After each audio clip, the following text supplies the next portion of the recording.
Sveiki, mėly skaitytojai. Skaitytojai, kurie skaito ir skaitytojai, kurie dar skaitys mano knygas.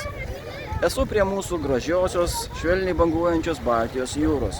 Už manęs atostogauja žmonės, tačiau šiuo metu noriu papasakoti jums nebūtinai ir ne tik apie Baltijos jūrą ar apie atostogas. Kas mane žino, kas mane skaito, gali pasakyti, kad aš rašau apie mažiau malonius dalykus, tai yra karus. Ir visai ką tik pasirodė mano 9 knyga pavadinimu Karo amžius. Joje rasite įstabes 20-ojo amžiaus, to karo amžiaus istorijas, žmonių istorijas, ginklų istorijas, karinių operacijų istorijas. Taip pat susipažinsite su tuo, kas vyksta dabar arba hipotetiškai gali įvykti.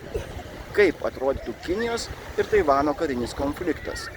Kuo skiriasi Šiaurės Korėjos armija nuo Pietų Korėjos ir apskritai nuo visų kitų pasaulio armijų. Ir dar daug įstabių istorijų. Skaitykite mane, Karo amžius.